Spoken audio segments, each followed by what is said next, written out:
The Around the NFL podcast is ready for season 11.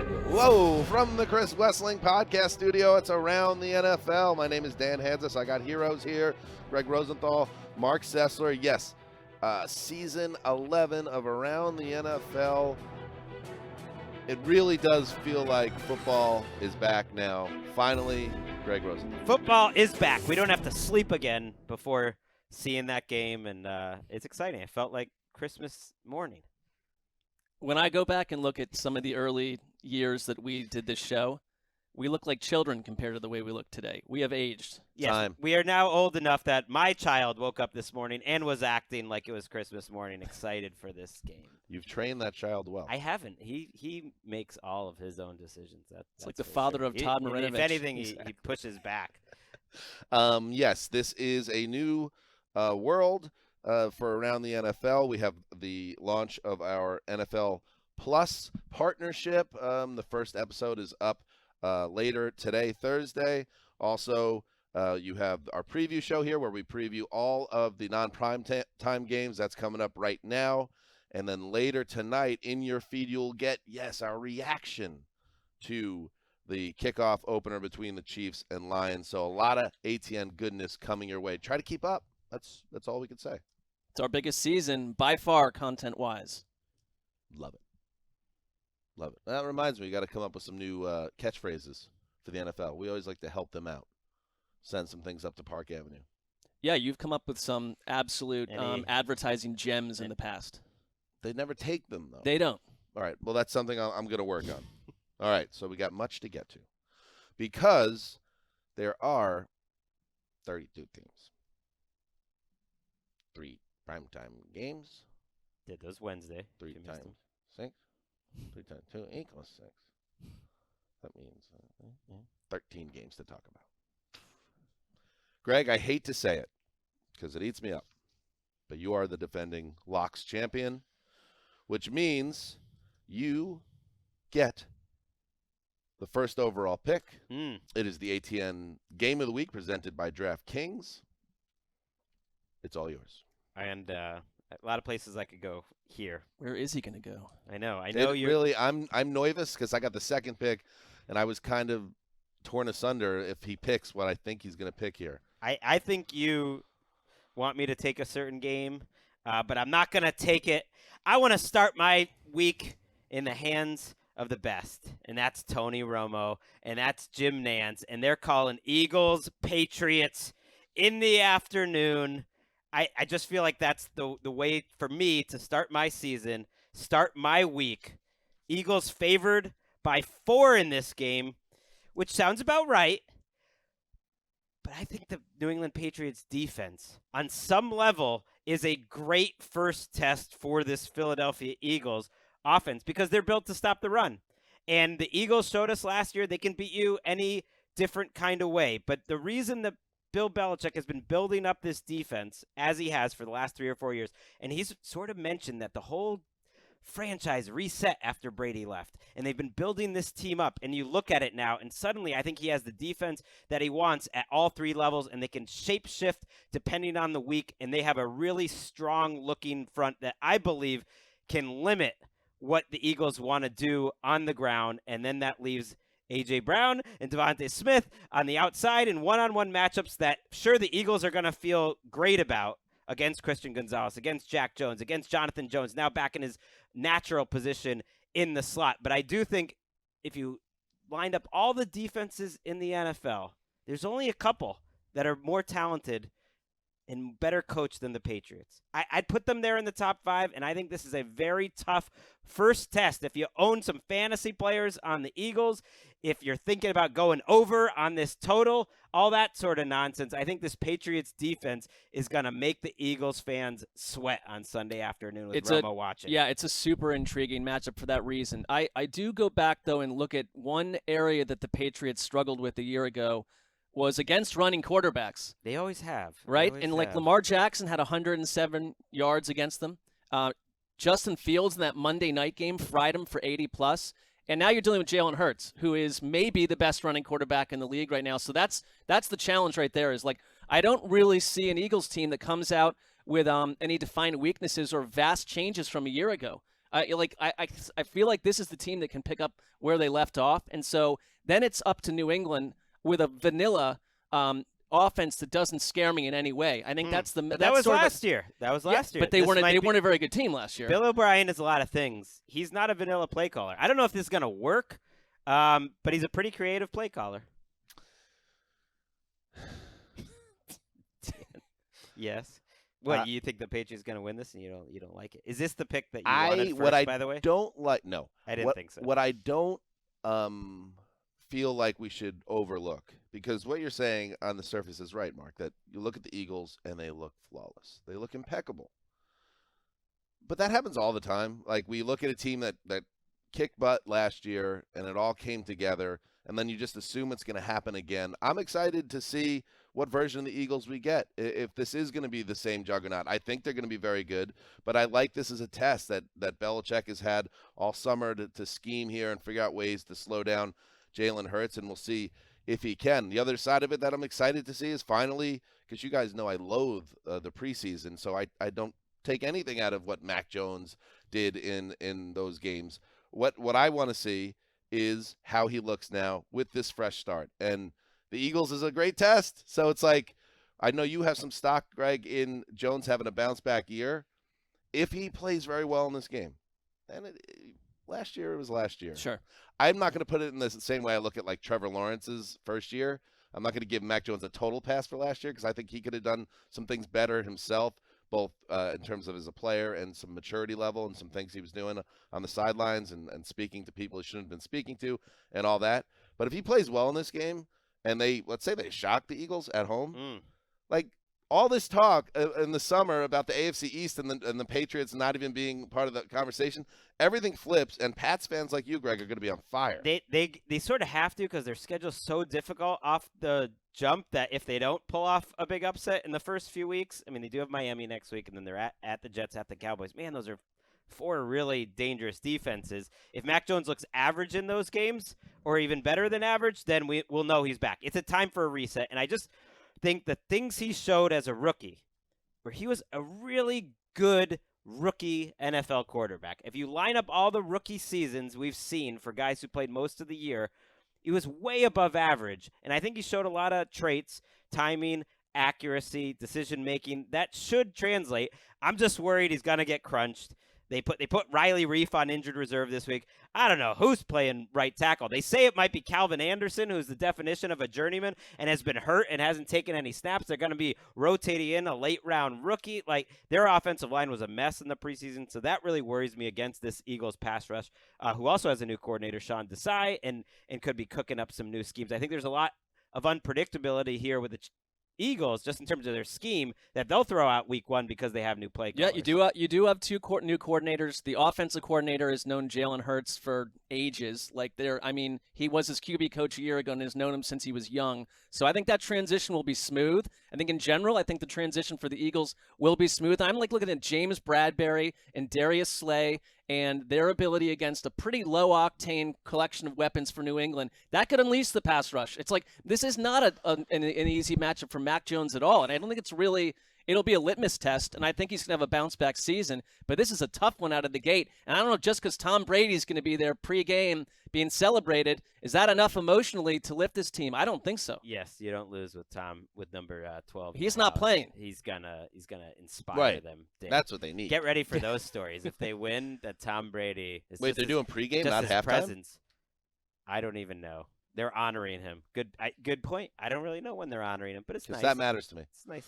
If they pregame honor him, yeah, I'm all over the Patriots on this one. If it's a halftime, it's already going to be too late because they're going to be down 3 scores. I think you got to have a raucous pregame festival. That actually might tell you where the Patriots think. If they're too nervous that they're getting their doors blown off and then bring out Tommy at halftime. I've got an answer. Okay, what is it? He is going to address the crowd during a halftime ceremony. Okay. That's worrisome, I guess. All right, give me the Eagles. Yeah, I would rather go pregame. Lay all that wood on the Eagles. Don't you just want to fire the place up pregame? I mean, you should be fired up. It's week 1. Eagles are good, though. This is a battle-tested, loaded roster. They are good.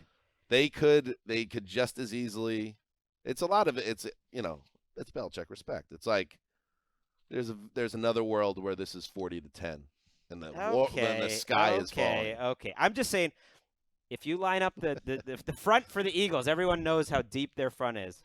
You got Dietrich Wise, has been there for 6 years now. Larry Guy, Matthew Judon, Devon Godchow, Keon White Got really guys. looks good as a rookie. Got guys. Uche, Barmore. I would take the Patriots front. I'd take them. Good for you. I like it. So you got that juice. I like that, Greg. I need that fan. I mean, they're the underdog element here. in this room. No doubt. All right, pick 2. Easy one for me, and I'm very happy it's here. And it's no disrespect to you, Mark, because I know it's one of your favorite teams, the Pittsburgh Steelers. No way that was lasting to 3. The Pittsburgh Steelers will host the San Francisco 49ers at Heinz Field, or whatever it is now. The Niners are laying 2 points. It's -2. That seems like a lot of respect for the Steelers. And I think it's been a very optimistic time around Pittsburgh because they kind of overperformed compared to expectations down the stretch last year to get people juiced up. And then, of course, we talked about it a lot on this podcast. They looked really good. The reports out of Pittsburgh, Latrobe, Yeah, one of the few teams that still goes away. were excellent. And then the preseason play by the first team offense, they kind of cooked up whoever they were up against. So the idea here is that Pittsburgh is in a nice spot. But you know what? The San Francisco 49ers, they are another team I'm very intrigued to see here. And it starts with Brock Purdy, because you can, when you're starting quarterback who's a 7th-round pick, Mr. Irrelevant, blows out his elbow in the NFC title game, and he's back in week 1, you could do a lot of flowery talk about, oh, he's on schedule, he's ahead of schedule, he's practicing with the team. But guess what? They're also protecting him a lot throughout the summer. They probably have him on a pitch count. But once you get to the real stuff, once you get to Pittsburgh in a game that counts, now people are going to be trying to hurt him. People are going to be trying to hit him. People are going to be smacking that elbow. How will Brock Purdy look? And if he doesn't respond physically, Sam Darnold's waiting in the wings. Yeah, I think, like, Brock Purdy, to me, is obviously one of the mysterious figures heading into the season, because we do have a period in time where Jimmy Garoppolo came in a Kyle Shanahan offense in his first 5 or 6 games and looked like a god. And then you went into the next season thinking, like, does this just translate with this relatively inexperienced former backup? And it didn't. I mean, Jimmy Garoppolo was more than competent in that offense, but that sample size he never duplicated. And what Brock Purdy, his 119 passer rating was the 2nd highest among QBs in their first 5 starts in the Super Bowl era, behind only Kurt Warner.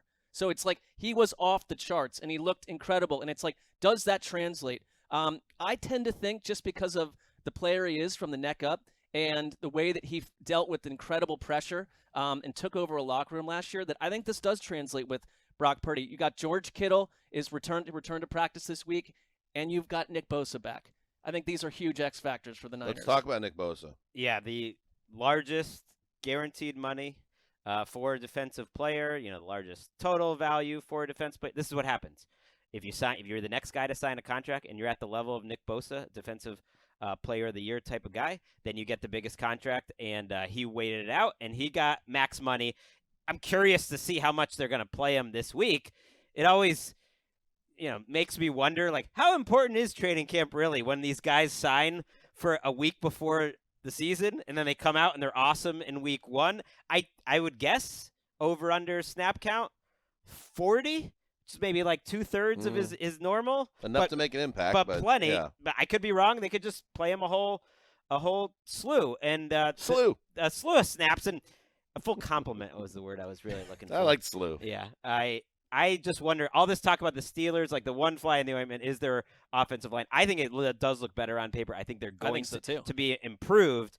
But Bosa, Javon Kinlaw getting some pop in terms of how he's looked. Javon Hargrave, you bring in the offseason. Armstead, Drake Jackson's a very promising second-year rusher. What a test for Pittsburgh right off the bat to try to protect Pickett. 2 second-year quarterbacks. Like, who you got long-term, Danny?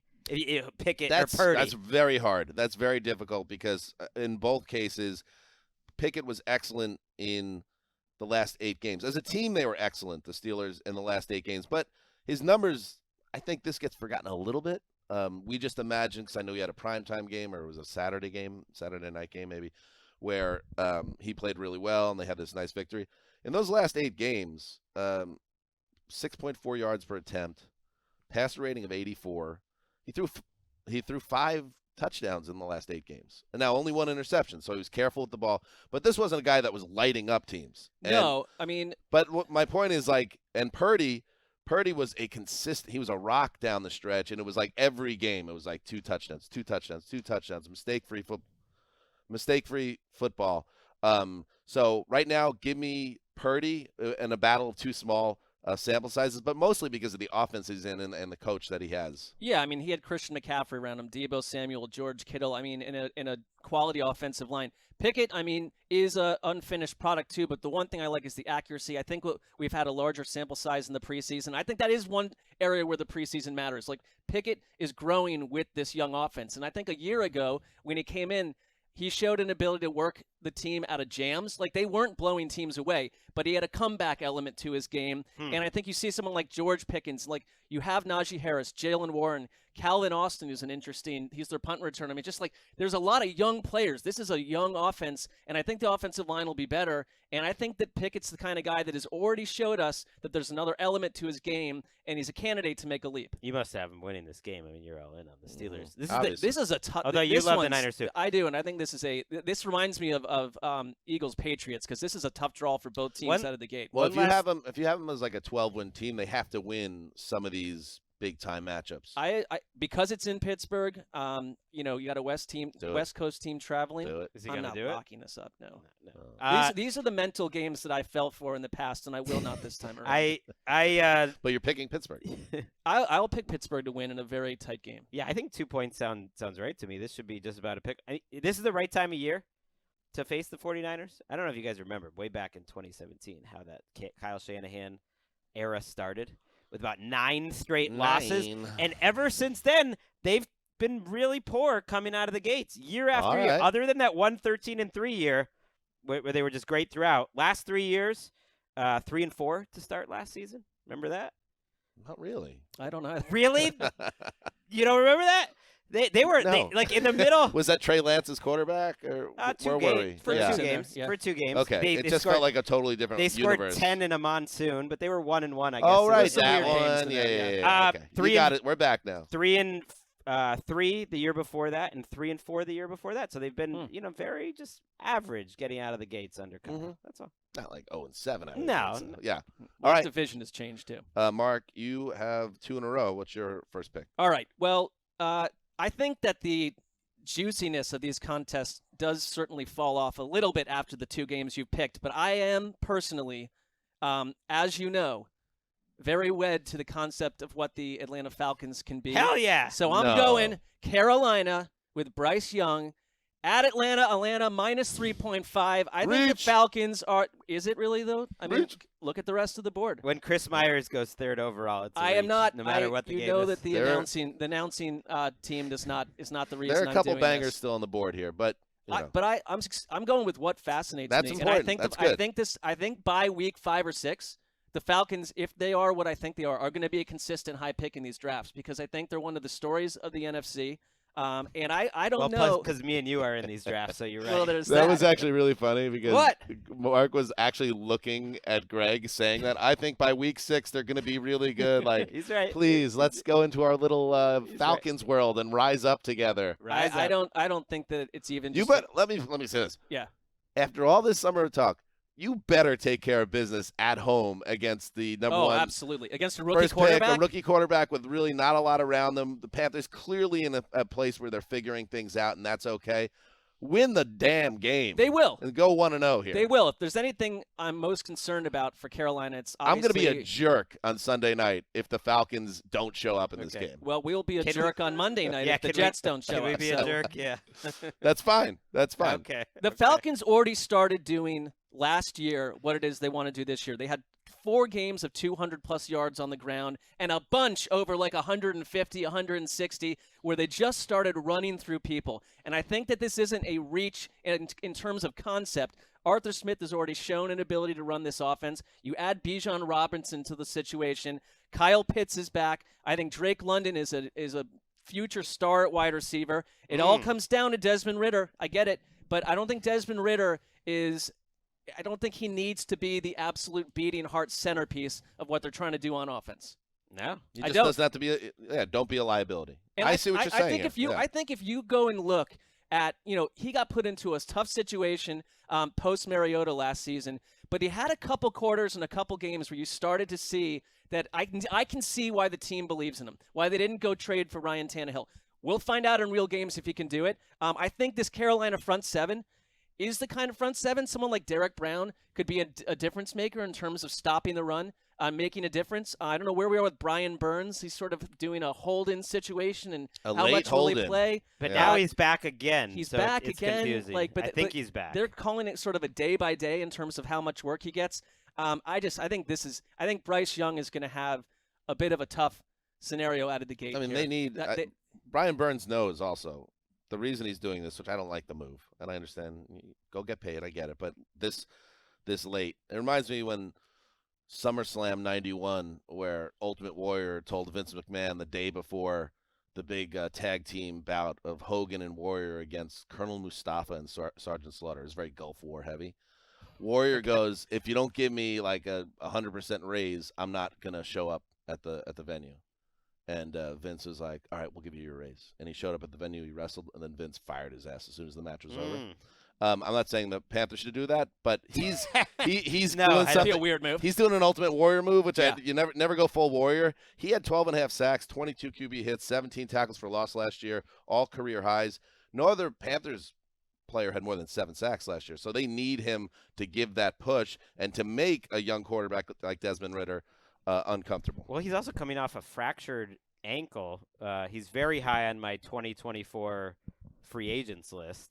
He's a guy who was part of one of the most shocking near trades in NFL history in terms of being turned down. Oh, right. When the Panthers, this is malpractice, turned down multiple Rams first-round picks for Brian Burns. Do you know how good I know Brian Burns is a great player.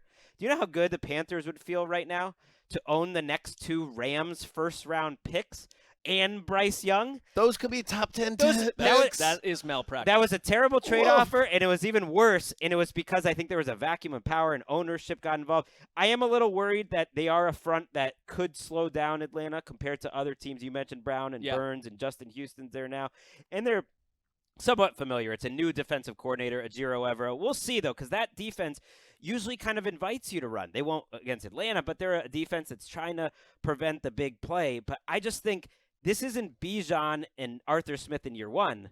It's Bijan in year 1 and Arthur Smith in this offensive line in year 3. And you said they can't lose this game, and they're not gonna, because over here on Falcons Corner, I'm locking up the Falcons. Let's go. I like it.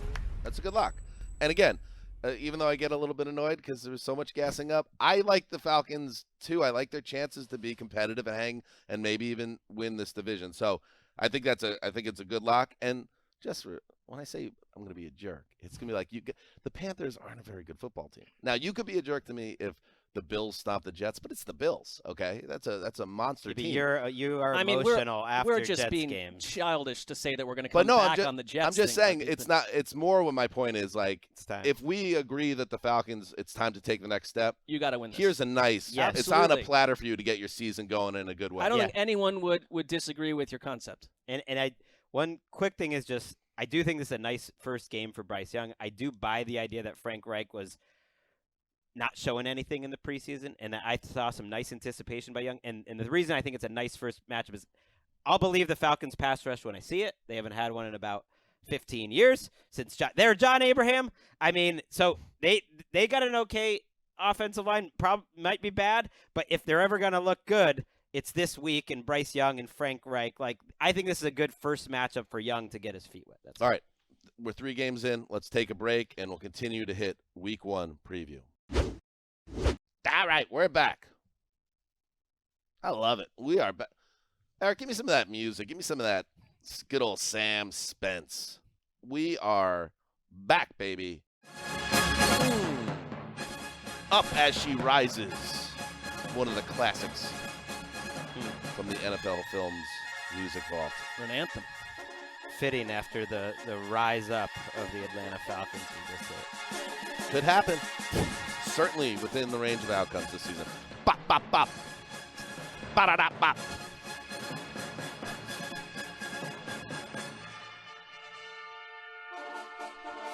Wait, just listen to this part.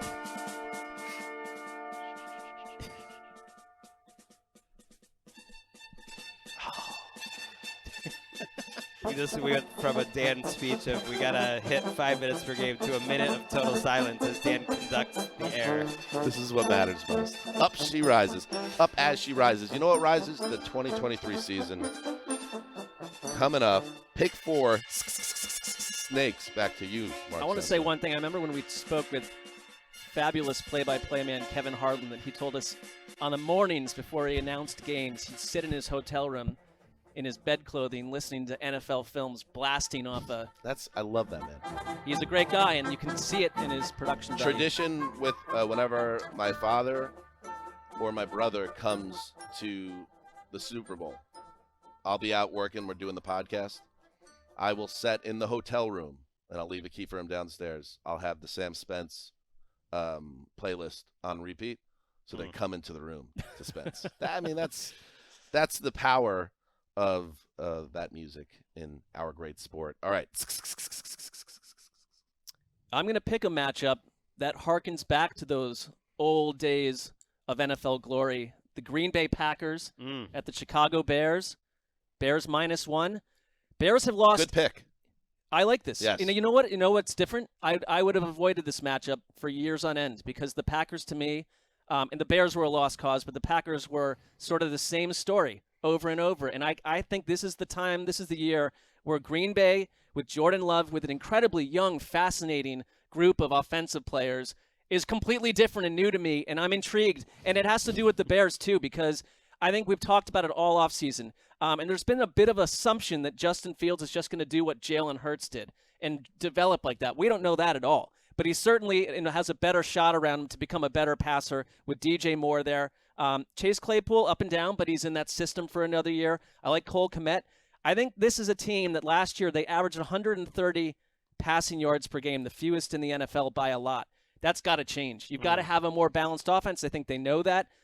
Flip side, I cannot wait to see what a month plus of Jordan Love is, where we are in a month. And I think this is a good test right out of the gate. Chicago's defense, their pass rush is not going to scare anyone. But Christian Watson, Romeo Doubs, dealing with hamstrings, so I want to monitor, see where those guys are on offense. If you get what the late season version of Watson, I think Jordan Love can have a fast start to this season. And this Packers team, being overlooked a little bit, they have everything inside of them to win the division if they need to, and I think you start strong in Chicago. You mentioned Watson, though, and that came out of nowhere, and it's such a big deal. Dobbs returned to practice Thursday. Christian Watson did not. I mean, I love the young group that they have. It's not a deep young group. And the backups that they have behind Watson and Dobbs, it gets thin real fast. Jaden Reed, I think, will be a nice rookie slot receiver. That's a rookie slot receiver. You know who else hasn't practiced since August 30th? Tell me if you've heard this one before. All-pro left tackle David Bakhtiari. Well, Since when? Since August 30th. And, oh, no. And this is all last season. And they're saying, maybe no one knows. He's been on a bike, and they're like, maybe it's these veteran rest days. It's like he hasn't practiced in pads in a week and a half, and we're just back. Nobody knows. They're calling it veteran rest days for now, but he hasn't practiced. It's a little hard to imagine, and that's a bummer to me because I was so excited to see what this offense looks like. I think the offensive line for the Packers could be special, but Bakhtiari is such a huge part of that psychically. Don't you? And this is why it's such a good pick. Don't you just feel like this is one of the biggest games of Week 1 just for each fan base? A division game makes a Week 1 game feel bigger to me, and these two teams kind of starting over. I just feel like this game has outsized importance for both these teams, especially the Bears. If you lose to the Jordan Love Packers, who are a little banged up in Week 1, that's a really tough way to start your season. You win it, you're flying. Well, remember, there was another quarterback in Green Bay before Jordan Love who owned the Chicago Bears and let them know it infamously. If you're from the Midwest. And now you're right. If you're a Bears fan, this season is the fresh start. And the first thing you want to do, it's a perfect setup schedule-wise, is kick the Packers' ass and announce.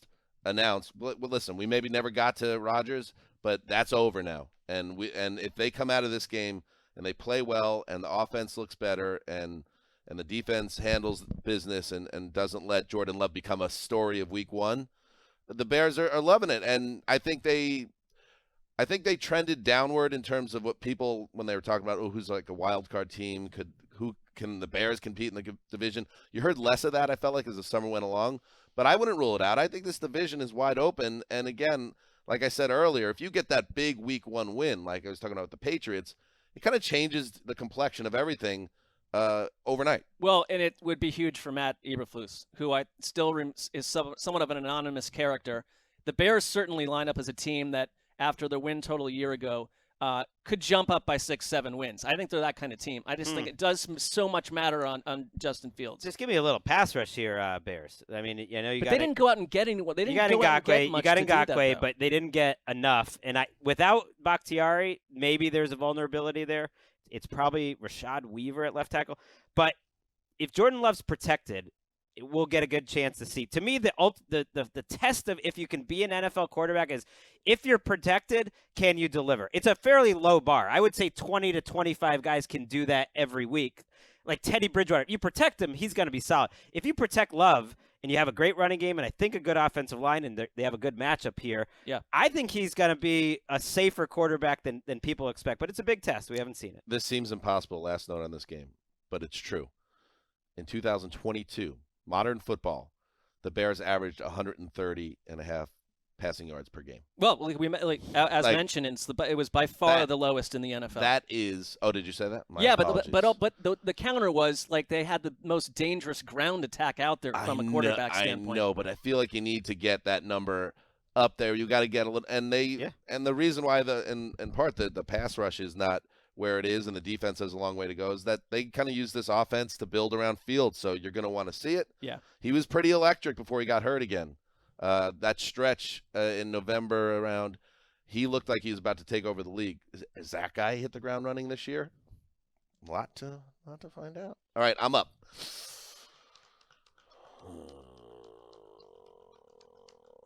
This is where like the great game GMs really separate themselves in the middle of the draft. I want to pick a late game here, and I want to pick a game that I want to watch here. That is the point.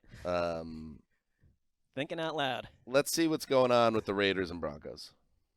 Broncos by 3.5. I like it. An old rivalry. Surprise pick. Some might call it a reach. It is. It is a reach, but I'm thinking about Shook a little bit in a game that he's watching. The Raiders, a team that, in the eyes of some, Marc Sessler for one. Why even exist?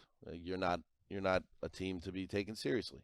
I'm hearing from Raiders fans daily about that I've been far too dark on the whole situation. You're an also-ran. You don't really have it together. You have maybe potential issues behind the scenes. Again, Josh McDaniels. It happened. Their opponent this week, the Broncos. It happened with McDaniels there.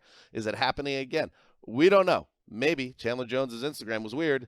But here is the positive news if you're a Raiders fan. There are still weapons on this offense and big-time players. It's a top-heavy roster, but it's a type of roster, if you get big games from Max Crosby, from Josh Jacobs, from Devontae Adams, and a very capable and, for the time being, healthy Jimmy Garoppolo, you should be able to hang with a team like the Broncos, who I know there's a lot of optimism about them. I think they're another great curiosity. I don't think it's that much of a reach because I think there's a lot of I want to see questions around Denver and, like, what does Sean Payton's Denver Broncos look like after a pretty rough summer, let's be honest, with a lot of injuries for this team and a lot of talk around Russell Wilson and what he could bring to them.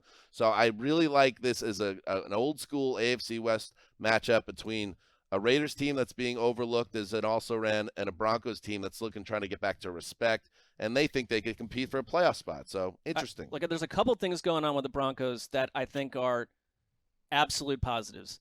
One is Sean Payton is taking over what was the worst coach team in the league a year ago, and Sean Payton to me is a top 3 coach who is going to organize this entire operation in a different way. They're going to look different. I think the physical stature of Russell Wilson after what we've seen, sleeker, better shape than a year ago. That was a big problem last season. And Javonte Williams, it's like this is someone that I didn't even know you could count on at this point. But Payton's basically saying he's going to have a big role right out of the gate. I think if you're Sean Payton, you don't need to make Russell Wilson do everything early on. There could be a lot of run. I think there could be a lot of power running, a lot of trying to control the game from that aspect versus putting Russell Wilson into a tough spot.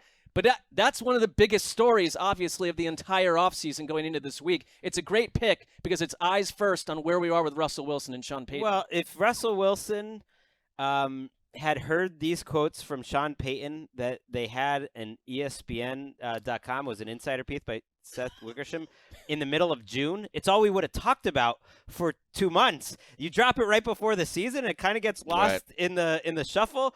But I read half of it and then got busy. And in the piece, Payton told Wilson he needs to focus less on, quote, Russell Inc.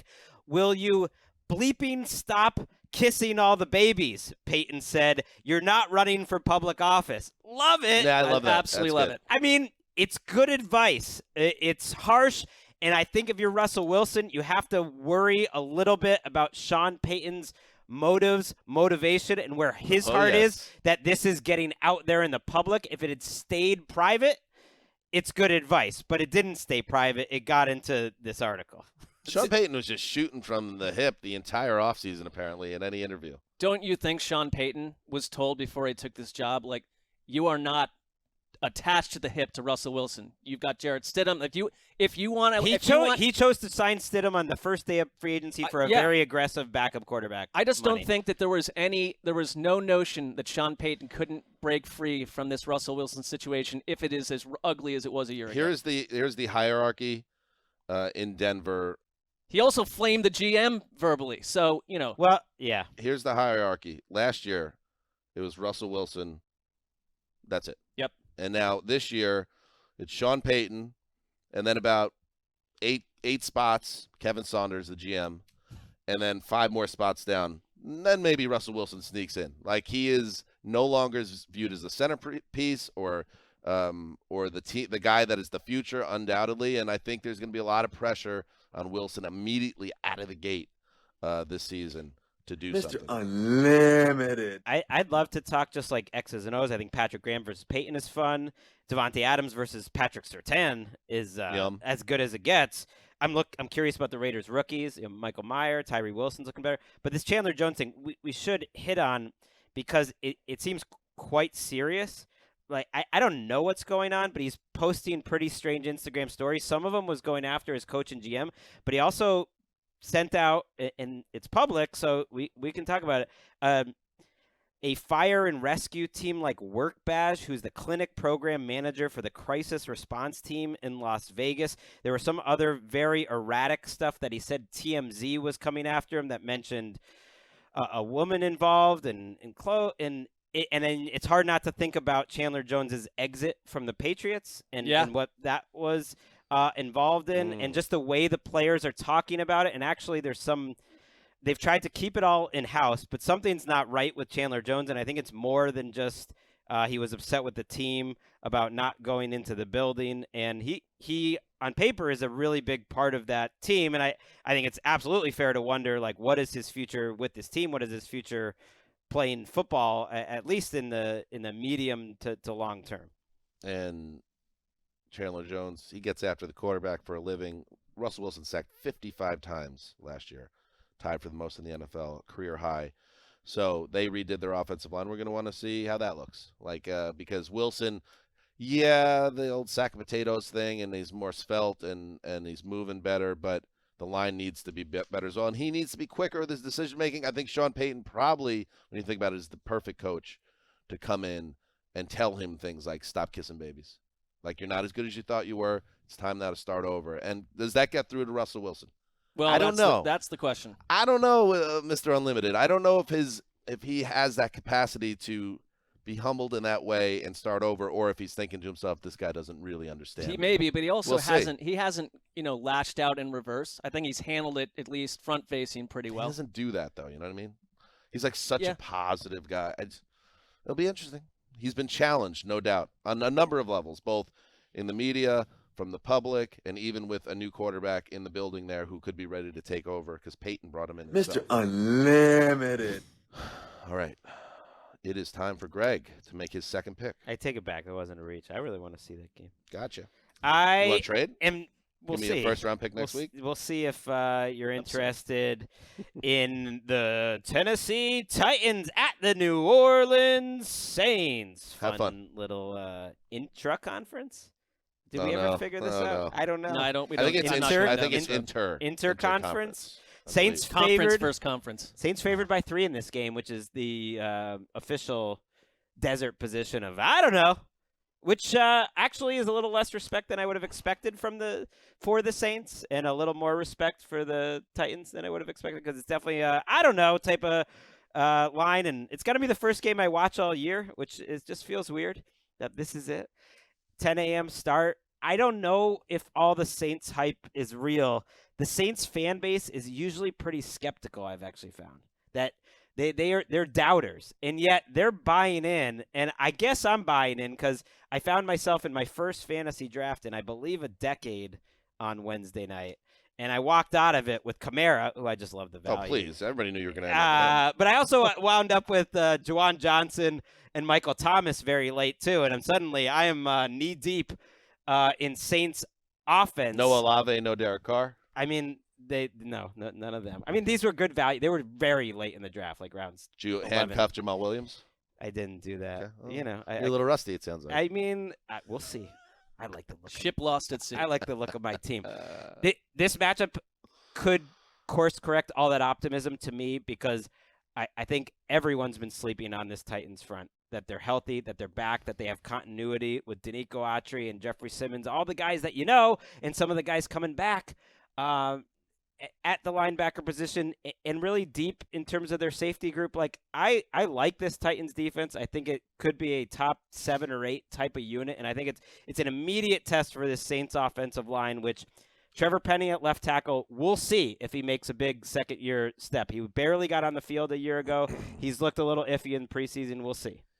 I mean, the Titans, to me, I don't know. I hear this all the time now that everyone's sleeping on the Tennessee Titans. They're just really. Well, you hear that from our old producer Justin Graver's Twitter account, blowing up our mentions. Well, that's one source, but he's not alone. It's just I don't see it on the offensive side of the ball.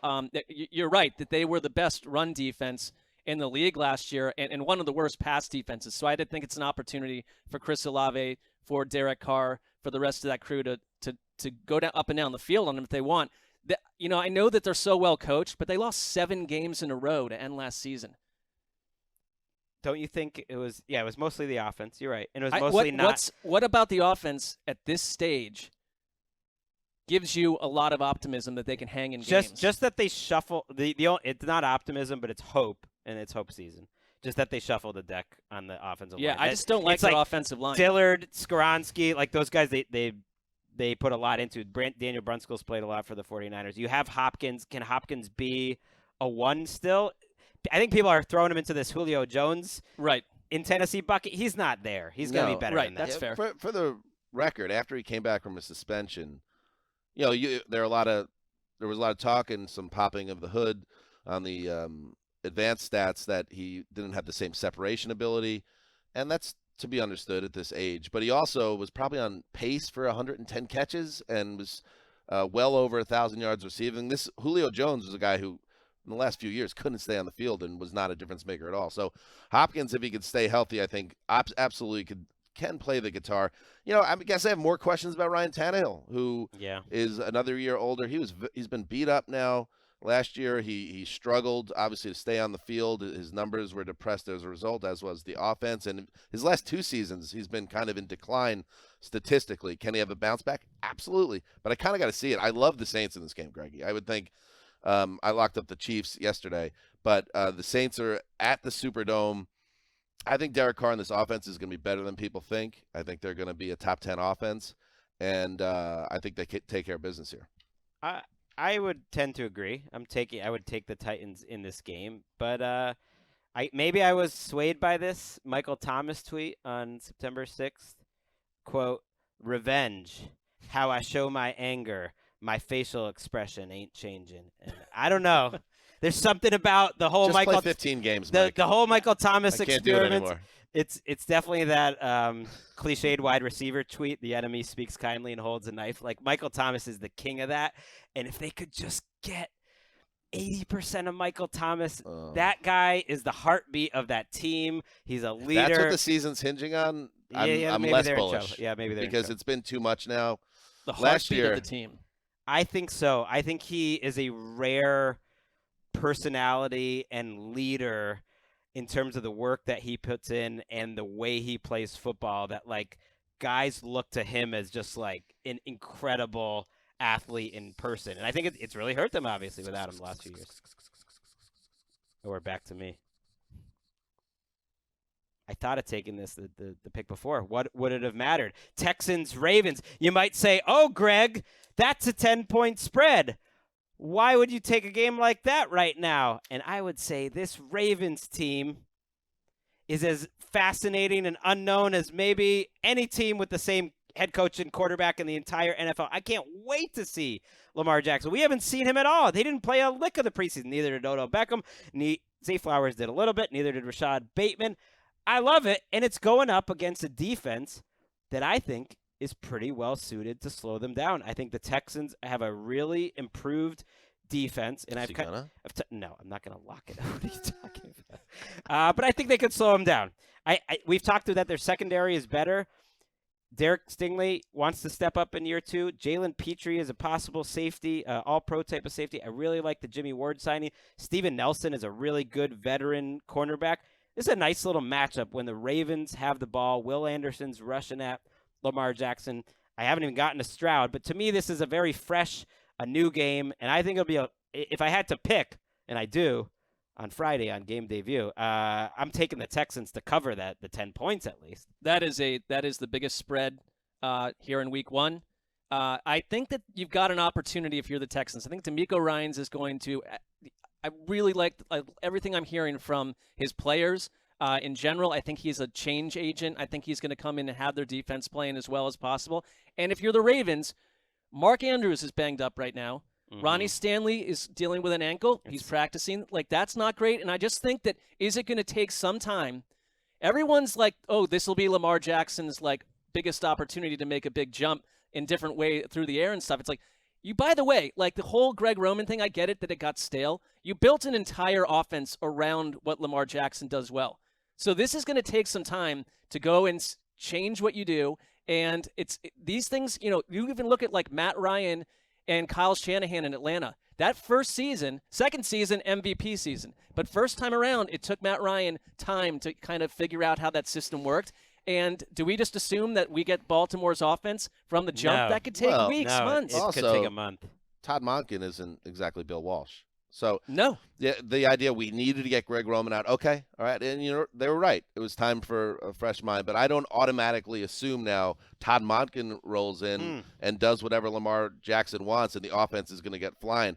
I love their running game, of course, with Lamar leading the way and Dobbins, little Gus Edwards, all good. I love Mark Andrews, especially if he's healthy. One of the top tight ends in the league. I'm still not sold on the wide receivers, and I know that's supposed to be fixed now. Rashad Bateman. Got to see it. Okay, let's see it. First-round pick that hasn't truly broken out yet, has dealt with some health issues. Odell Beckham, we don't need to talk about this anymore, but really hasn't been a big-time player for 6 years about now. And I know he was electric in moments during the playoff run with the Rams, but then he blew his ACL, and then he got a couple years older. Let's see where he is. Zay Flowers, another first-round pick. They don't always hit the ground running. We could be excited about Zay Flowers. That's totally fine. But nothing is certain with this offense right now. And I think some of this around Lamar and what was his MVP? Was that? That was Keish. Keish. A lot of this is about them kind of hitting the ground running with this new look, a new offense, new personnel. Wow, hitting out at Keish. So, it's even worse. It's her mom, which I love Keish's mom. I love watching Lakeisha's mom watch Lamar Jackson. Oh, That's one of it's a ball. my favorite sporting activities. It's fun. Oh, no. Fun little game. All right, good. Show good. us something here, C.J. Stroud too. I mean, this Ravens I'll defense. give him time too. Okay. I know. I'm just saying. He doesn't have a lot around. I'm just saying this Ravens defense might be a little undercooked, so he might show a little something. Their offensive line, the Texans, is suddenly in a weird place. Titus Howard put on injured reserve. I mean, they that's a looked good point. good in the summer. And not they've so lost much now. about 3 or 4 guys. You're right. All right, let's take a break, and we'll be back with more preview. All right, we're back. Let's keep rolling. I am up in the draft. I will take. All right, another late game. I'm taking Dolphins-Chargers. How about that? I like it. I feel like that's a steal at this point. It's an absolute steal. I think there's a lot to be interested in here. I want to walk across the street and watch it. I thought about that. There's an inter-office raffle, an email for tickets, and I was like, I mean, you could apply What for about a your actual credential. you have an actual work day to attend to. I know. Well, but you could if could you're pull only it off. on a Sunday where if you only had one game in the afternoon. I mean, that could be your game, and you would have some great insights. Tough beat, by the way, for the dads of Fair point. El Segundo. Yeah. They scheduled the El Segundo Little League. They won the Little League World Championship. Congratulations again. Thank you. I'm a member of the community and the Little League group. The parade is Sunday, week 1. Yeah, you're just killing the dads. Wait, and moms. I thought that they had a Who love parade football. Yes. like when they returned. That was a homecoming waving thing. It turned out. sure. Well, And yeah, this is the formal parade and ceremony. Week 1 Sunday. Yeah. Come back to us. That's got to be at the very least Saturday. Terrible job. But even then, L.A., everyone is college football crazy. Well, so that's USC, what do you got to pick UCLA one of Day. them. You got to pick one of them. Go It's Saturday. like a Terrible. Tuesday. How Or about it's a terrible Tuesday? Or job doing- by El Segundo. Yeah, it's a bad job. It's a U.S. Open men's tennis open final being played opposite these games. Level of ignorance and hubris and not understanding the moment. Let's wake up, people. Sheeple? I mean, it's just like I want to watch a little Alcaraz Djokovic, and there's no chance. That is the real tragedy. Yeah. All right, here we go. Yes, I said it. I already said it. The Chargers and the Dolphins. You know who else? By the way, the Chargers laying 3 points here. So the desert likes the Bolts just like Greggy likes the Bolts. I thought it was interesting. If I'm a Dolphins fan, I'm kind of into the fact that when the offseason began, everyone was like, yeah, well, the Bills will be good. And the Jets and the Dolphins both are looking good. And then as the summer wore on, and I am not oblivious to this, everyone got on the Jets bandwagon. And the Dolphins kind of got left behind. And that'd be a chip on my shoulder. And I'd be using that if I'm Mike McDaniel, the old nobody believes in his card. Because I think there's reason to believe that the Dolphins can absolutely get their season going here with a W at Los Angeles because the offense, when Tua was healthy, and we talked about it, they went through some struggles later in the season before he got hurt a final time and missed the rest of the year. But I kind of like Mike McDaniel getting a whole summer and then a game plan for week 1 that's going to come out and maybe have Brandon Staley's head spinning. And all of a sudden, it's one of those updates where you're watching the late games and, let's head back to SoFi Stadium. The Dolphins have scored on their first 3 possessions. It's 21-3 early in the second quarter. Wouldn't shock me if the Dolphins come out hot as a pistol. And then your boy, Herbo, I believe you called him on a previous show, has to go into comeback mode. And maybe, just maybe, we get the best shootout of the week right here across the sidewalk. The Dolphins came out hot under Mike McDaniel a year ago. It didn't take that offense forever to get going. And I think you've got to see where we are with Teron Armstead. That matters so much along their offensive line. But to go back to that play caller series that Jordan Rodriguez did, the one thing, I know Mike McDaniel last year was fascinating at the podium, but I also think what that series taught me was, you go back to his roots in San Francisco under Shanahan, even before that he is one of the most intellectually creative, aggressively creative guys that I think what we saw last year was just part 1. What is part 2 of this offense? And if Tua can stay healthy, we already have the evidence that they can be one of the best attacks league-wide.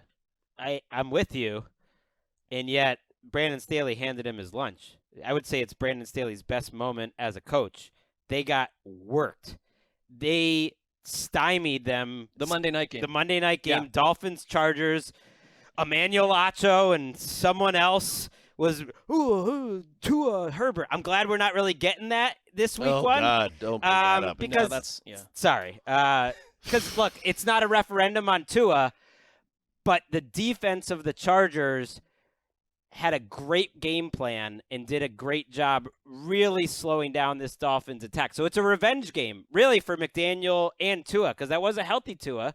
He had been back at that point, and they did a great job. And I'm buying the Chargers, not just because I believe in the offense. It's mostly about the offense. They're deep in offensive line and all that good stuff, Herbo. But I think the Chargers defense can be solid to good, and they haven't been. And you got Derwin James healthy finally coming into the season. You got Bosa. Joey Bosa missed most of last season, and that was 12 just like games. it was just like, oh yeah, they didn't have Joey Bosa. It's like he's one of the best players in the world. I like this Chargers defense, and it's a dork dream. Fangio versus Kellen Moore. Those are two of the dorks' absolute favorites. And then Mike McDaniel versus Who's Staley. like the king of the dorks in the NFL? I would say McDaniel. So, yeah, I think this is a shootout. I think it's fun. I think the Chargers get back into the game after a big Dolphins lead, but I think the Dolphins find a way and win this game 37-34. What do you guys think? I'm going Chargers. This is where it's like you got to stick with your preseason stuff before this. Okay. I got Miami 31, Chargers 28. Okay. I'm with you. I think this is going to be one of the great games of the early part of the season. And by the way, one of our favorite parts of the Thursday show is we do our locks, but there's someone else that offers up a lock of the week. So let's head to the Midwest, where a certain Wessling brother wants to share his thoughts on this matchup. Hello, heroes. I'm back, baby. It's week 1, and it's time for another edition of the Wessling Family Zoo. No surprise here, there was some infighting amongst the Wessling brothers. My brother Mike and I couldn't come to an agreement.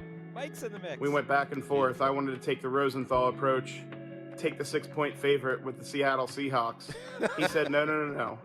We're Westlings. We don't take the easy way out. We're going with the Los Angeles Chargers. I wasn't 100% on board at first, but he's been doing some real tape dogging. He says the offense is going to be explosive, maybe record-breaking this year. We will be locking up the Los Angeles Chargers this week. Looking forward to another great year. Rosenthal, you're going down this year. Good day. There you go. I sense Nick chaos Wessling. right out of the gate. That is a daring lock. I will give the whole crew that. And the thing I love about Nick is if Los Angeles fails, he'll be the first. Throw everyone to under. throw everybody under. That's off the bus. He The already set it Cincinnati up. Zoo is one of those zoos where nobody locks up any of the cages. No. And the There's no gorillas locks. and the orangutans and the wolves and the tigers, they all come out. No, I'm looking forward to hearing from Nick all season and for them being non-competitive for like the 4th straight year. That's not even a Greggy factor. comes back with a sling. One of He these did years. take a couple shots. One of these years be in the mix. Come on. That's Where they finished last year? I don't know, but they've never been in the mix. Somewhere close I'm to where I confident. finished, I'm I think. confident. they didn't win, put it that way, and they have not won yet. All right, Mark, you are up. All right, I'm going to go Jacksonville at Indianapolis. I don't know. I kind of am surprised, Greg, that you didn't jump on this. I Jacksonville know. -5.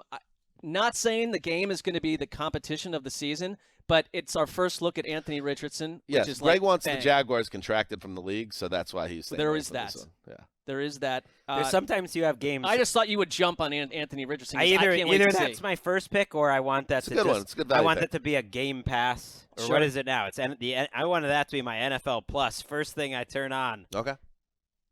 That works. Little A Rich. Can the Jaguars pick up where they left off last year on offense? Trevor Lawrence, is there another level for him? What do we see from Anthony Richardson out of the gate? I think this is a kind of a weird Colts team, especially if you start to look at like their cornerbacks and like their defense in general. I feel like the Colts a couple years ago, or even last season, were being billed as this like playoff hopeful. they're a very strange outfit. I think you've got to give Shane Steichen time. Anthony Richardson's accuracy in general is going to take time. There's going to be a lot of coaching up on that. But his athleticism alone is like one of the most exciting things that anyone in this rookie class or any past one has offered. And it's like, what do we get right out of the gate? It makes me think back when, like, we didn't know what you'd get from RG3 in that first week 1 opener, and he was completely unleashed. Like, what is the answer? We'll find out. And Jaguars are -5 in this game. So, and that feels right. They're a favorite here, Greggy. This is, if you're not totally in on the Jags and you see that division as a little more wide open, there's going to be some red flags here if you can't take care of the Colts, because I think the Colts are just very much, you're asking Richardson, a guy with very little experience, to hit the ground running in week 1 and be a monster. Now, maybe he'll fill up fantasy box scores with his rushing game, but he's such a work in progress passing that I could see that taking some time, even beyond just this year, to come together. And then there's no Jonathan Taylor. So it's like, what do the Colts have really to combat the Jaguars? I don't know if it's like a good or a bad time to catch the Colts. Is it good because of everything you just said? It's a new coach too.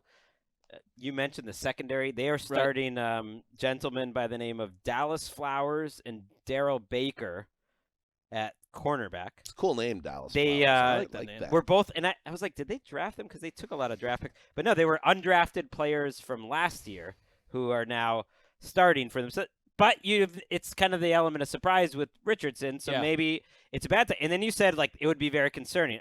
I'm with you, but it's week 1 and just it's a division game. Weird things happen. I thought, didn't the Colts play them pretty well last year?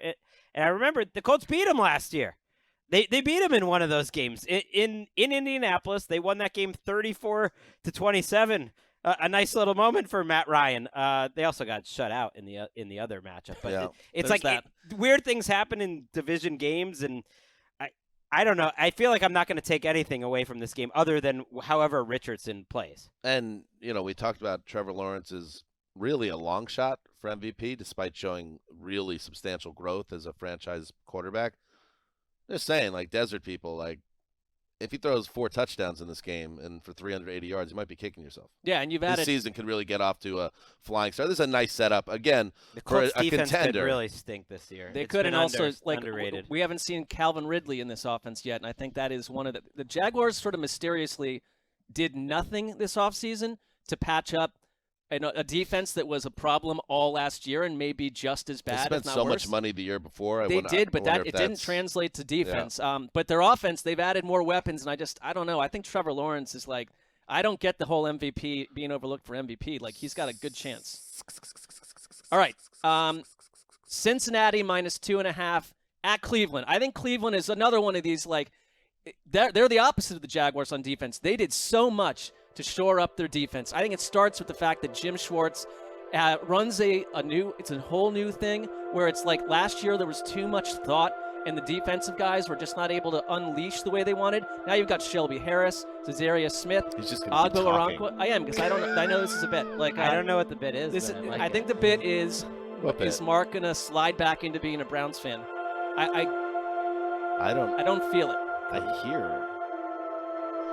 Okay. I don't feel it. Come home, Mark. I don't feel it. Mark was just talking faster and I'm louder. just going to barrel through it. The offense, though, I think is one of the biggest question marks around, and it's like we don't know what you're going to get from the quarterback position. Are they going to be as run-heavy as they were in the past? You still have a great offensive line.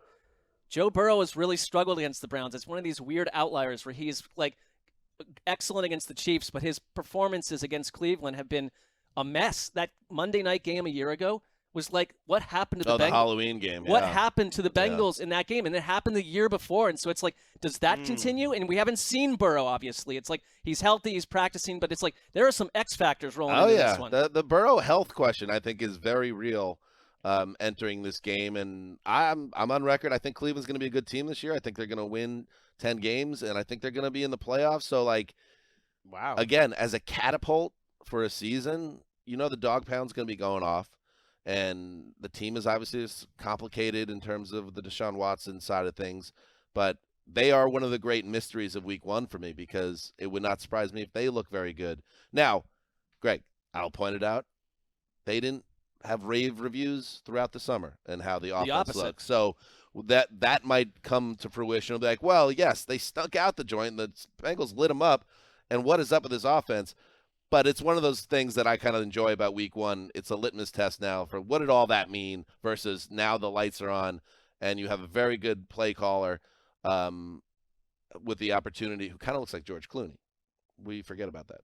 Has the opportunity now to get into his bag in a game that counts. Like this was an awkward moment, but like when he was introduced as the Browns coach and spoke with Andrew Siciliano, I tweeted out the fact that Stefanski looks like Clooney, and they asked Stefanski that, and I think he was just like, "Why on earth am I being asked this on NFL Network?" So yeah, I mean, tough one. When Burrow came back last year after missing so much time with the appendectomy, he had his worst game of his career basically week one. Made a lot of good throws, but also threw those interceptions. Bengals fans will point out, like, he had lost a lot of weight. It was a whole thing last year post that surgery that he didn't have to go through this time. It sounds like he's healthy. I'm not too worried about that. I am a little more worried from a Bengals side, and I am rooting for the Bengals.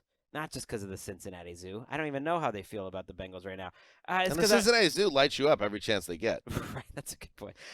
This Bengals defense and division matchups are about like who the defensive line, offensive lines, how they match up against each other. Gave up 440 yards in that first game against the Browns. Right. And that's the offensive line. As much as I like Jacoby Brissett, it really wasn't because of Jacoby Brissett that they put up, what was it, a 30 it was like 32-13 in that game, and they ran all over him, and that's the cornerstone of these Browns. If these Browns are going to make Dan look smart and make the playoffs, it's because that O-line is going to mash. And it's the same guys. It's the same offensive line. It's the same Bengals defensive line and linebackers for the most part. We got a couple new safeties. You want to test those guys. Nick Scott in the first-round pick from a year ago. But for the most part, it's the same guys matching up. And if they can run on them, they got a chance. Most vitally, Greg, the quarterback can't be a bottom 10 guy like he was down the stretch last year. It's got to be a top 10 guy. That's what they paid for. And you can't, and they're not going to hide Watson in this offense, I don't think. If they do, if you're seeing very heavy Nick Chubb offenses by end of October, it's a really bad sign. I think they're going to want to pass the ball a lot and they're going to try to make Watson the guy, and will it work? We shall see. And he played in this matchup a year ago too. They had 10 points in the rematch where the Bengals did a much better job on both sides of the ball. All right. I am up again. It's funny how you just keep coming up in these drafts. Just kind of like, oh, here I am again. It's time to make another pick. I mean, there's essentially 3 teams. Right. It's not 3 of us. Right. You are the middle pick, so you have less time in between. Let's grab one, just a little background, because I just like watching them. I think I like their uniforms. I love the building they play in. I love the fan base, and I feel kinship with them as a fellow tortured fan base. The Minnesota Vikings will welcome in Baker and the Bucks. Minnesota laying 6 points here of Wood, -6. There's not much that I need about on the Buccaneers side of things. Now, if you're a Bucks fan, you're excited. We're all excited. It's week one. Are Bucks fans excited after what they've had the last few years for this year? It's different. You're right. There is a hangover here because, whenever Tom Brady exits the picture, it's different. But on the Minnesota side of things, I think one of the reasons why I think they could surprise people, it's weird to say it because they went 13-4, but their expectations, everyone has recalibrated them as a also-ran team. And I don't think they're a Super Bowl contender, but I think their offense, even with Dalvin Cook gone, is going to be a top 10 offense, maybe even top 5. And I think Kirk Cousins had a down year in some ways by his standards. I could see him being better this year. I think Madison is going to fill in that role at running back, and it's Justin Jefferson. And I think those guys are going to take care of business here. It's another game. It's a little bit of a mirror one. 6 points. I think Minnesota easily takes care of business here, and they get off to a nice start here. I mean, I kind of want to see what the Brian Flores effect is on this defense too, because it's another for some of these teams with some negative buzz happening. It has just been all positive in terms of players just loving Brian Flores, and there was a lot of that in Miami too. And he made a big difference in Miami. They're missing pieces on that defense, no doubt about it, but they can't be any worse than last year. And I'm with you, Dan. I think on offense, it's like, why would they take a step back on offense? I think that can continue. These close games thing is it's natural that they're not winning 13 games, but they could be a better team than they were last year. You know what Kirk Cousins is great at, by the way? Beyond throwing spirals and having good accuracy and being a good father, it seems. Appears seems like to a be, really yeah. Yeah. a nice guy. He's great at getting paid. Yes. And Kirk Cousins is in like a contract year. It's like him and Sam Bradford are in that world together. Like, and you don't see him that way, but Kirk, I don't think he's going to, like, try harder. I or know, something. He's trying his hardest. but Kirk, the way his career has played out, the paydays always line up very nicely for him. If he throws 40 touchdowns this year and then gets another monster contract, like he's closing in on sneaky one of the highest paid quarterbacks ever. Yep. Good for him. And it might be from the Vikings. Was he a 4th round pick? Yep. In the same draft with as RG3. RG3. Yeah. I want to see that defense that you mentioned hold up. Like, because to me, Flores is such a risk taker. And you got to figure out what your players can do and what they can't do. And they have a pretty good veteran group at safety who I think are going to do a lot of the heavy lifting for them. They just gave a contract to Josh Metellus, a late-round pick not a lot of people know about, but just one of those solid guys who can do a little bit of everything. Harrison Smith is still there, and Vikings fans are excited about how they're using him all over the field, kind of like they were before Donatel arrived. Cam Bynum's been there for a while. So that's where I think a lot of the chicanery, a lot of the blitzes are going to come from, and how is Baker Mayfield going to respond there? Because Flores is a boomer-bust defensive coach. He's going to give you a chance to make big plays. You got to be ready to take them. Baker Mayfield is not a quarterback who's necessarily handled pressure or different looks well. I don't think of him as a winning from the neck up. He's just not that quarterback. He hasn't been. And so this is going to be a big first test for both of these sides. There's going to be a chance here for Baker to just throw it up to Godwin and Evans, and like it could go wrong, and we could have a lot of points. And I actually think this could be a sneaky, fun little game. Man, it is tough to get jazzed up about the Bucs, though. It The feels Bills like a come team due a on little pause. bit, right? I mean, this was the year that was coming. By the way, this is surprising because we talked about it earlier, Greg, that with Mayfield, when things break down a little bit and a little chaos enters the fray, things tend to get really bad. Per Next Gen Stats, Mayfield has the worst completion percentage and passer rating when not under pressure since 2020. He's one of the worst quarterbacks in the league, and it's just like he has this Q rating and he has these performances every once in a while that makes people believe in him, and T-shirts get made and everything. But I'm setting his over/under. It starts 4.5. They don't have anyone else, though. I mean, I know Kyle Trask is there, but that's a worse option. John Wolford on Are you the taking the practice over at squad. 4.5 there? Yes. I think if anything, he'd lose his job, then It's they'll only- put him back in. It's later in only the year. because there's no one else Right. there. It's only because there's no one else. All right, that takes us to Greg. 2 picks to finish things out here. Okay, well, I don't really have any choices, and yet I know which game deserves to be last. So I'm going Rams-Seahawks next. Fun little game. This works out well for you. Two of Yes. your little pet teams. Fun game. I thought hard, as Nick mentioned, about locking up the Seahawks in this spot. They are 5.5-point favorites in this game, and they should win. There's no Cooper Kupp. He's officially out. They're considering injured reserve for him. We'll know about that for the weekend, so that would knock him out for 4 weeks. That stinks. That really stinks. I think Van Jefferson is a Bummer. great fantasy pickup if he didn't get drafted in your league, and I noticed that he didn't in some. Like, someone's got to catch passes on this team. I actually think the Rams have a lot of potential fantasy-wise because I think the defense is going to be so bad. They have a really good quarterback if he's healthy, and he's healthy right now, and they're just going to throw the ball a ton. Someone has to catch those passes. It's going to be Higbee. It's going to be Jefferson. It's going to be the running backs. It's going to be Nakua, but I would put Higbee and Jefferson at the top of this list. And I think the Seahawks defense is vulnerable until proven otherwise.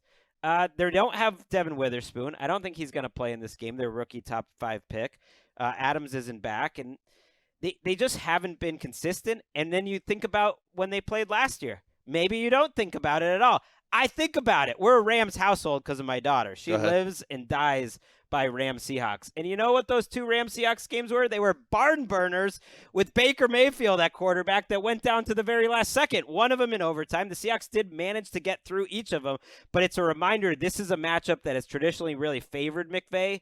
And so that was the reason I didn't lock it up, actually. I just like something about the division matchup and the fact that the Rams had owned the Seahawks previously. It's just like, I just want to watch it. I'll enjoy it. I think the Seahawks will be fine, but they could lose. I'm not overly concerned about those two games from a year ago.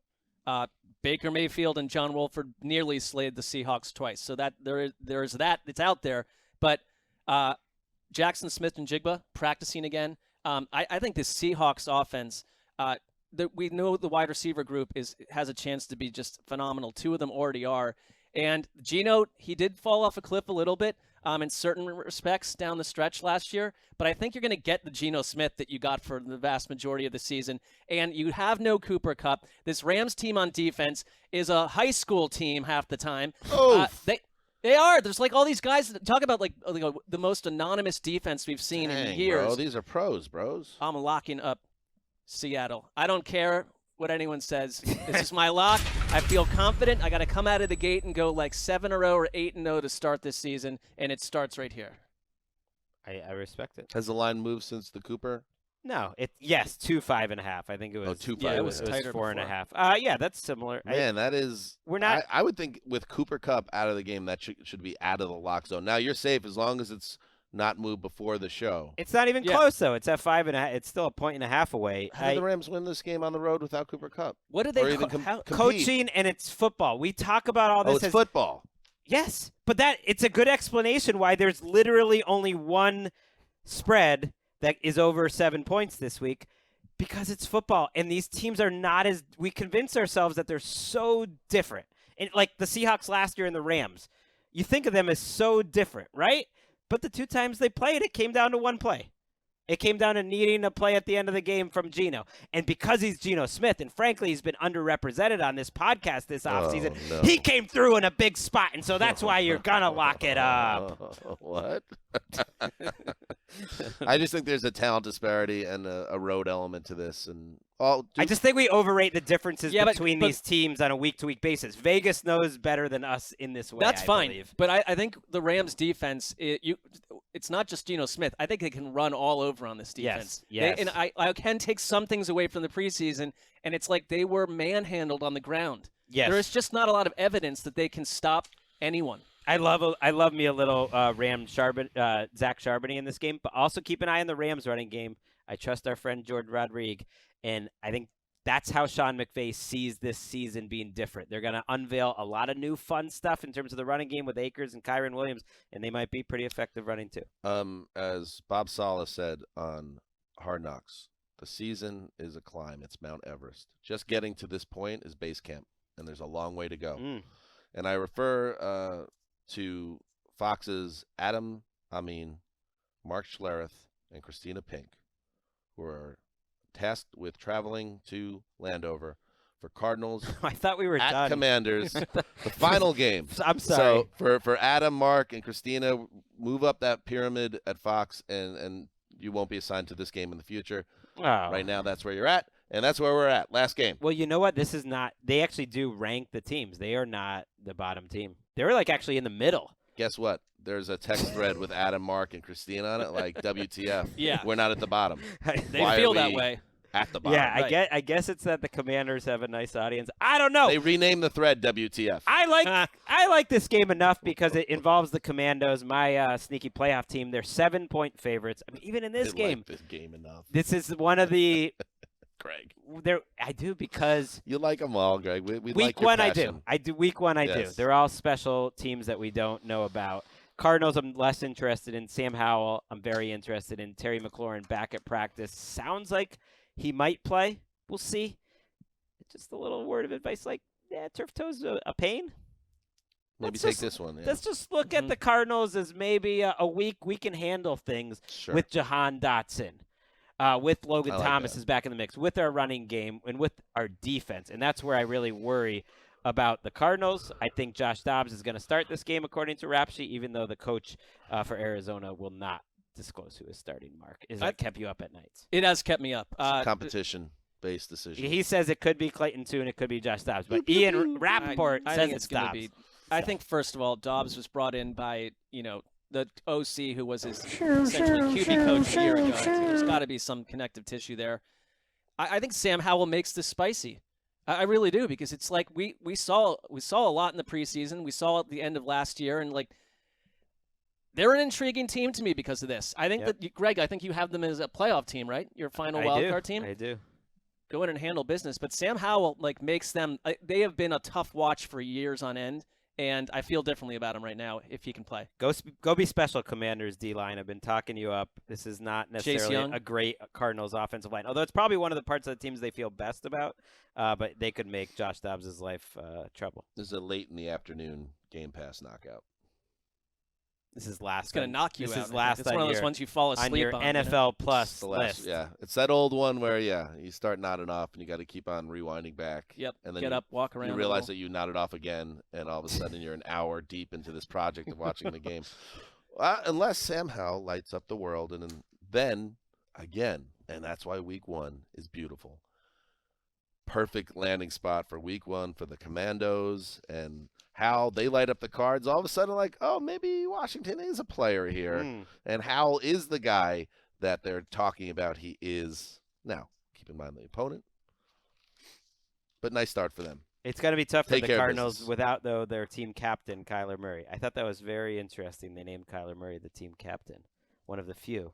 Despite thought it was too. I think it makes sense. We were just talking about how the potential that he's an afterthought and could be moved. Why would you do that unless you kind of maybe thought in your heart that not only do you see him as a part of the team now, but in the future, and a guy that you want to play this year because he's a captain. It also would have been a little weird if he weren't named captain.